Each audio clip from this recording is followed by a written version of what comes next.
සුබ දවසක් ඔයාලට වෙනද වගේ මදත් ආදරෙන් පිළිගන්නවා මගේ channel එකට. අද අරගෙන ආවේ රස 6කින් පොප්කෝර්න් හදාගන්න විදිහ. Butter, caramel, sweet, chocolate, spicy, cheese කියන රසවල් වලින් තමයි මම අද පොප්කෝර්න් හදාගන්නේ. ඉතින් අපි බලමු කොහොමද හදාගන්නේ කියලා. මුලින්ම මම භාජනයක් ලිපේ තියලා මේ විදිහට බටර් ටිකක් එකතු කරගන්නවා. බටර් ටික පිච්චෙන නිසා පොල් තෙල් ටිකකුත් මේකට එකතු කරගන්න. බටර් ටික දිය වුණාට පස්සේ ඒකට මම රසායන ලුණු කුඩු ටිකක් එකතු කරගන්නවා. ඒ ටික චුට්ටක් කලවම් කරලා බටර් එක වැහෙන ගානට පොප්කෝර්න් එකතු කරගන්න. ඊට පස්සේ බටර් එකත් එක්ක පොප්කෝර්න් ටික හොඳට කලවම් කරගන්න. ගින්දර සාමාන්‍ය ප්‍රමාණය තියාගෙන තමයි මේ පොප්කෝර්න් ටික හදාගන්න ඕන. මෙහෙම කලවම් කරනකොට තප්පර 30ක් විතර යද්දී බඩ ඉරිංග වලට එකක් දෙකක් පිපිරෙන්න ගන්නවා. ඒ වෙලාවේදී පියනකින් වහගෙන පොප්කෝර්න් ටික හදාගන්න. බඩ ඉරිංග වලට ටික පිපිරෙනකොට මේ විදිහට චුට්ටක් පියන උස්සන්න. එතකොට ඉක්මනට මේ බඩ ඉරිංග වලට ටික පිපිරෙනවා. ඉතින් විනාඩියක් විතර යද්දී මේ බඩ ඉරිංග වලට ටික ඔක්කොම පුපුරනවා. බඩ ඉරිංග වලට පුපුරන සද්දය ඇහෙන්නේ නැති වුණාට පස්සේ පියන අරලා මේ හදාගත්ත පොප්කෝර්න් ටික ලිපෙන් අයින් කරගන්න. මේ හදාගත්ත පොප්කෝර්න් ටික වෙන භාජනයකට දාගන්න. මේ භාජනයෙම තිබ්බොත් මේකේ ක්‍රිස්පි ගතිය නැති වෙනවා. අපි දැන් බටර් පොප්කෝර්න් එක හදාගෙන ඉවරයි. දැන් අපි චීස් පොප්කෝර්න් එක හදාගන්නේ කොහොමද කියලා බලමු. මම ආයෙත් භාජනයේ ලිපේ තියලා බටර් ටිකක් එකතු කරගන්නවා. බටර් ටික දිය වීගෙන එනකොට බටර් ටික වැහෙන ගානට බඩ ඉරිංග වලට ටිකක් එකතු කරගන්නවා. බඩ ඉරිංග වලට ටික බටර් එකත් එක්ක හොඳට කලවම් කරගන්න. ටික හොඳට කලවම් කරගත්තට පස්සේ මම මේකට චීස් කෑල්ලක් එකතු කරගන්නවා.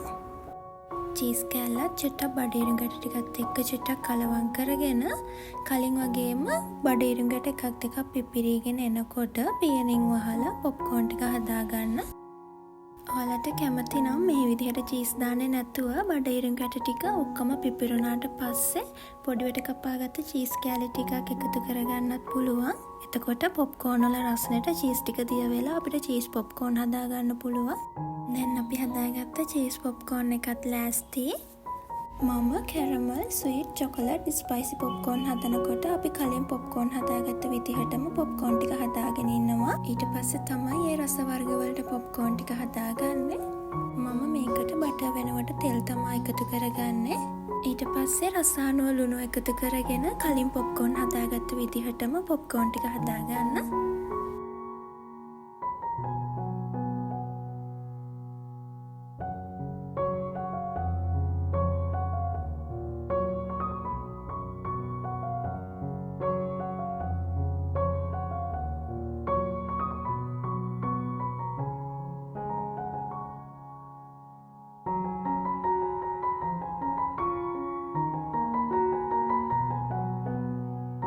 මේ විනාඩි දෙකකට විතර පස්සේ අපි දැන් පොප්කෝර්න් ටික හදාගෙන ඉවරයි. දැන් මේ පොප්කෝර්න් ටික වෙන භාජනයකට අයින් කරගන්න ඕන.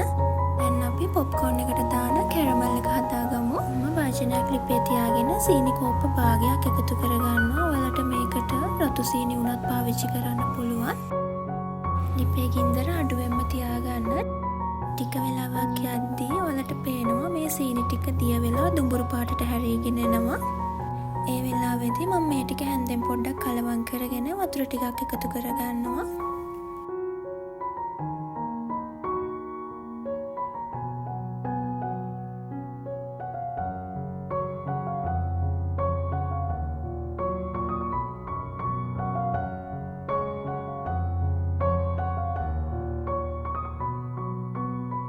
මුලදී මේ වගේ කැට වගේ හැදුනට බය වෙන්න එපා. ටික වෙලාවක් යද්දී මේ ටික හොඳට දිය වෙනවා.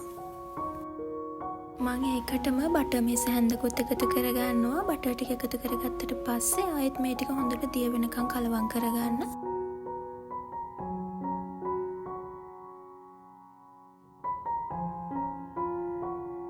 මේ ටික දිය වෙලා ලස්සන පාටක් ආවට පස්සේ මම කලින් හදාගත්ත පොප්කෝර්න් වලින් ටිකක් මේකට එකතු කරගන්නවා. ඔයාලට මීට වඩා තද පාටක් ඕනේ නම් මේ ටික තව ටිකක් කැරමල් කරගන්න. මම කලින් හදාගත්ත පොප්කෝර්න් වලින් කොටසයි මේකට දාගත්තේ. මේ ටික දාලා ඉක්මනටම හැම පොප්කෝර්න් එකම කැරමල් ටික ගෑවෙන විදිහට මේ ටික හොඳට කලවම් කරගන්න.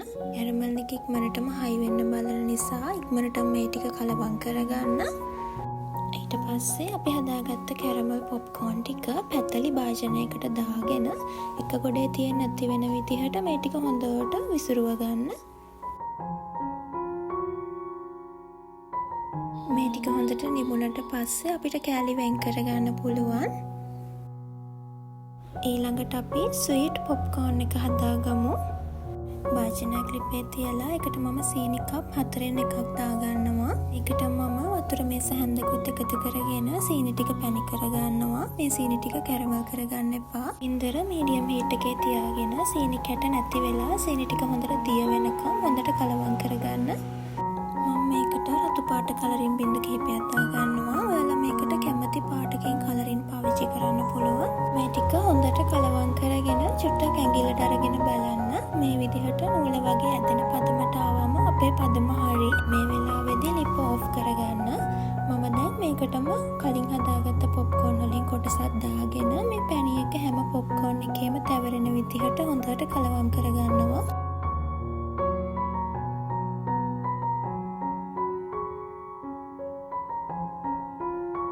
දැන් අපි ස්වීට් පොප්කෝන් එකත් හදාගෙන ඉවරයි. දැන් හදාගන්න යන්නේ චොකලට් පොප්කෝන්. පොඩි කෑලි කපාගත්ත චොකලට් මම මේ විතර ඩබල් බෝයිල් කරගෙන තමා දිය කරගන්නේ. මම මේ චොකලට් ටික දිය කරගන්න මොනවත් දාගන්නේ නැහැ. ඔයාලා කැමති නම් ෆ්‍රෙෂ් මිල්ක් ටිකක් දාගෙන දිය කරගන්නත් පුළුවන්. මම මෙතනදී අරගත්තේ කුකින් චොකලට්. ඔයාලට කැමති චොකලට් වර්ගයක් පාවිච්චි කරන්න පුළුවන්. කඩේ තියෙන චොකලට් උනත් පාවිච්චි කරන්න පුළුවන්. චොකලට් ටික හොඳට දිය වුණාට පස්සේ මම කලින් හදාගත්ත පොප්කෝන් වලින් තවත් කොටසක් මේකට දාගන්නවා. මේ පොප්කෝන් හැම එකේම චොකලට් හොඳට දැවටෙන විදිහට කලවම් කරගන්න.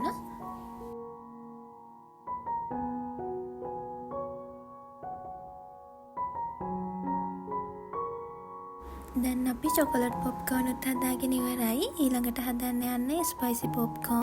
කලින් හදාගත්ත පොප්කෝන් වලින් කොටසක් මම මේ විදිහට වෙන භාජනයකට දාගන්නවා.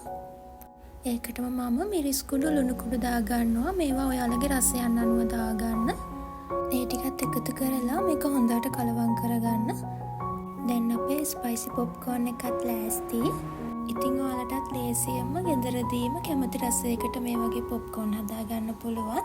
බඩ ඉරිඟුවට කඩවල් වල කිරලා හැම ගන්න තියෙනවා ග්‍රෑම් 100ක් රුපියල් 80ක් වගේ මුදලක් තමයි වෙන්නේ. ඉතින් ඔයාලට ග්‍රෑම් 100ක් වගේ ප්‍රමාණයක් ගත්තොත් පොප්කෝන් ගොඩක් හදාගන්න පුළුවන්. ඉතින් ගෙදර පොඩි බබාලා හැම ඉන්නවා නම් හදලා දෙන්න ආසාවෙන් කයි.